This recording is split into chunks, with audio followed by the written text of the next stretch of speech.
Hey, what's going on, ladies and gentlemen? My name is Rage, and we are back today with an Age of X chapter progression guide here in terms of the best characters and teams so far right now based on what we've seen works and what hasn't.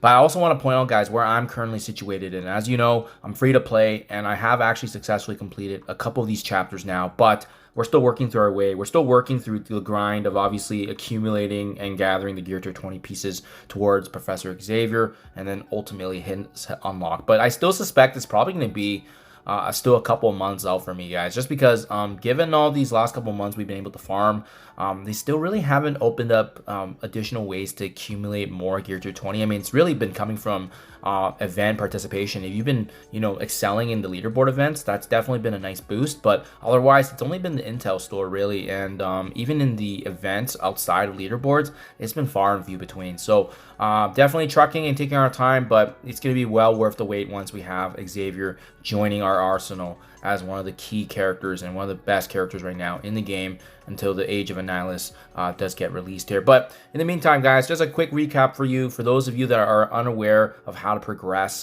in the individual chapters, this is just, once again, a summary here, right? You can actually get through the majority of Chapter 1 and then starting things off with Chapter 2 Gladiator. But where you're going to be finding that pinch is starting with the city nodes, right? Because that's when you're going to be needing those highly coveted Gear Tier 20 pieces for, city characters. Follow that up here in Chapter 3, the Shadow King, where you do need Villain Global and Hero Global at Gear Tier 20. And then last but not least, Chapter 4, Dark Xavier himself. You do need a combination of the Villain Cosmic as well as Lilandra and 4 other Hero Cosmic Gear Tier 20 characters. So currently right now, as of the time recording anyways, we are completely done. Chapter 2 Gladiator, that was all good, fleshed out with the city team. And then as well, I have actually fully completed now the Villain Global for part of Chapter 3. So we're hunting for Hero Global gear right now for Gear Tier 20 pieces. I'll talk about my team, what I'm planning for, as well as the rest of Villain Cosmic and Lilandra and the Hero Cosmic nodes, because that's going to be the quick question, right? I mean, in the meantime, obviously, as you guys know, the meta changes in a month or two. There's new teams getting released every single month, so this might change, but in the meantime, this is the game plan right now as of the recording of this time anyways.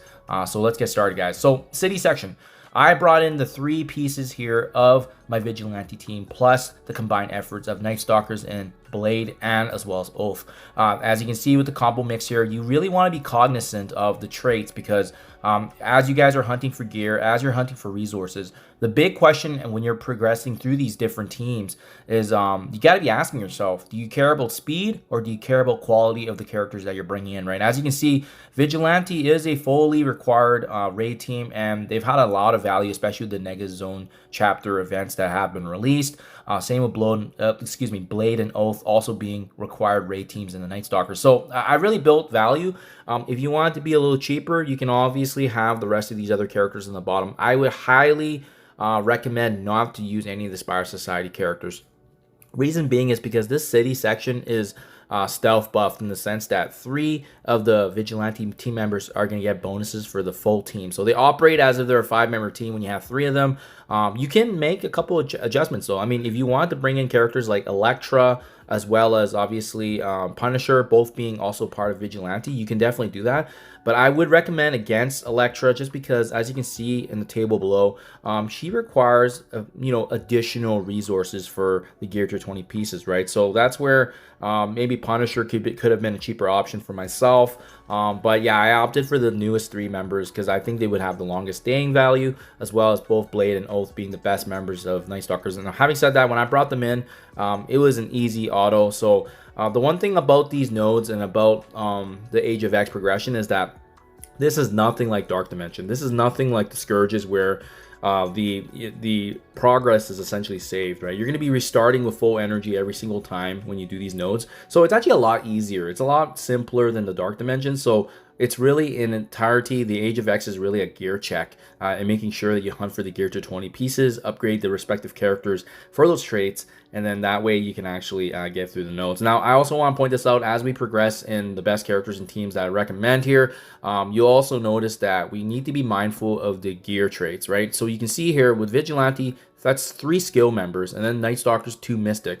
I do feel like skill gear, as you'll see in the summary later on, is kind of the focus that you want to be min-maxing as much as you can, because there are a lot of skill characters that we'll be likely needing unless we pivot to cheaper characters. Having said that, could you get away with cheaper characters in the city section? Absolutely. I think having the 2 or 3 piece is going to be a must-have for Vigilante, but could we have maybe added in some of the cheaper characters like Big Time Spider-Man, Firestar? It's definitely possible. I think we could have gotten it done with just the 3 piece of Vigilante, but more so how you want to min-max this and whether or not you want to be bringing up tunes that may not be relevant in the meta anymore. I'm going to leave that with you guys, but it really is, that's probably going to be the most competitive and decision-making process, is making that ultimate decision on what you want to proceed with.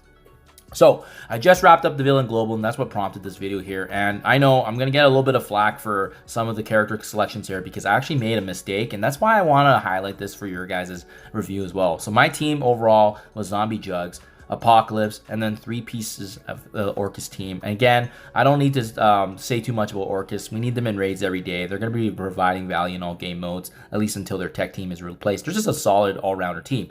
Having said that, there was a lot of good options I could have brought in. You could have brought in the full 5-piece team of Orcus, but remember, that's a lot of tech gear, right? We were just talking about skill Mystic. Now, the Villain Globals is typically focused on tech gear, so it's really a question of how many of these Orcus members do you want to bring in, and whether or not there's cheaper options that you can bring in light of that, right? And there are. The mistake I made here that I pointed out is actually bringing in Apocalypse. I actually upgraded him very earlier on because my focus has been arena and accumulating power cores every day, but you can actually get this section done easily without Apocalypse. He is overkill, and why I don't like his addition in here is that he's a very, very expensive mutant character. So that cost me a bit in terms of mutant, because now I'm having to save a bit for the next section, which you'll see for my additions. But yeah, you can actually get away with Omega Red, the Phoenix variant here that you see right there. He's a bit cheaper than Apocalypse. Heck, you could have even brought in Cabal, because Cabal, I really like their mixture of bio, mutant, as well as having a tech character all combined into that mixture. And Cabal is really, really good in Dark Dimension as well. So there's definitely a lot of options you could have had, but I think you can go with Cabal and cheaper options like Zombie Jugs, as I said, synergy with Zombie Scarlet Witch potentially. But again, this section didn't necessarily need to focus on Orcus, but if you do decide to go the tech route, just know that later on you might have to be saving up a bit of tech gear. Having said that, this section was very, very easy, but Apocalypse does put this team over. You can definitely get the same job done with Omega Red instead of him, and there's a lot of great options, as you can see. Hero Global, my game plan here is going to be the 3-piece of Liberty, in addition to Emma Frost, and as well as Jean Grey. They're both mutant characters, as you can see, so that's kind of where it cost a bit with my Apocalypse, taking away from that. But the Liberty team, very similar to the Vigilante in the city section, they actually get their bonuses here, and there's there's tons of good options here for Hero Global. There was a lot of word of mouth that you don't want to be bringing in characters that can get easily cloned by the enemy. I think enemy Shadow King.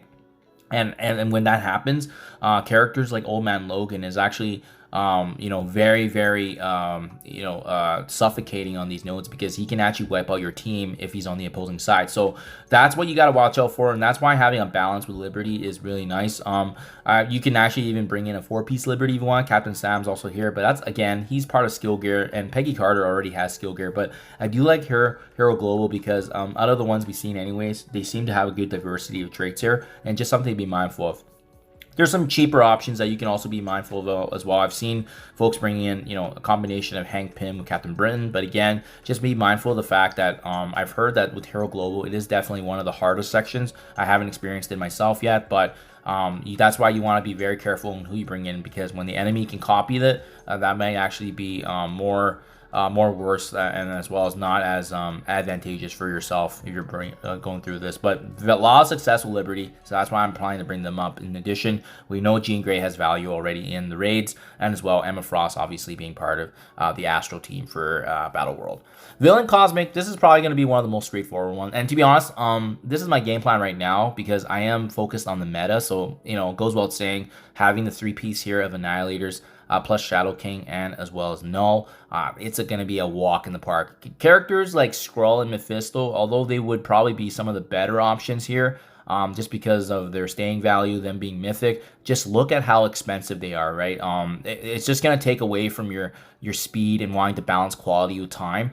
So I definitely would recommend what I have on screen here. But having said that, Null and Shadow King can carry these nodes. So what I'm probably going to be doing later on is I'm probably not going to bring in my 3-piece Annihilator. This is just a showcase for you what probably is the best team right now. But you can for sure maybe bring in a character, for example, like the Stitcher Ravager. I'm actually considering him because I'm willing to take a hit on a character that costs cheap, as opposed to him not being in the meta, especially if he can save me significantly in either bio gear or skill gear.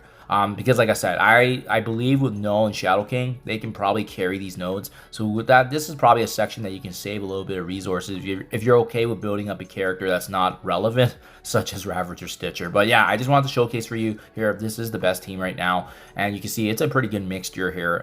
One of each trait actually, almost with the exception of Bio getting duplicated here. But again, I really like this synergy in this mixture here because of how fully fleshed out and how relevant they are as well in all game modes. And then, last but not least, Lilandra is a lock here, so you don't really have a lot of choice. And once again, she's a skill gear character, so that takes away from your options. But you can actually get away with a lot on these nodes. So it really depends at the end of the day. If you bring in Odin plus Lilandra, I mean, to be honest, I don't think it's going to matter who the other 3 are. You can bring in some of the cheapest options, you know, such as what you see there, Starlord T'Challa, Magic. Actually, having both Photon as well as Doctor Strange, they're actually really cheap. So I think they're probably going to be a lock for me because they're as cheap as it gets. I also do happen to have Mystic and Bao Gear as well. And then you do see, obviously, Howard the Duck there being a tech option just to kind of round things out. But I really like this Hero Cosmic section because you can see, once again, very similar to Villain Cosmic. It's almost one of each trait, which diversifies the resources that you're allocating.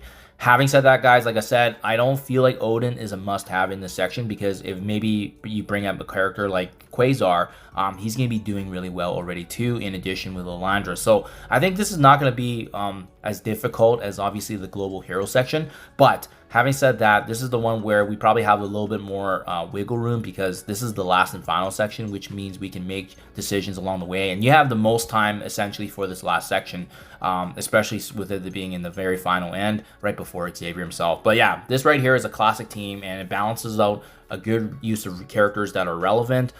You know, Doctor Strange, having Howard the Duck, Odin, Lilandra, they're going to have value. They're Starjammers. So it's really just Photon being kind of the oddball here. But she can also have value in war as well. So just something to be mindful of there.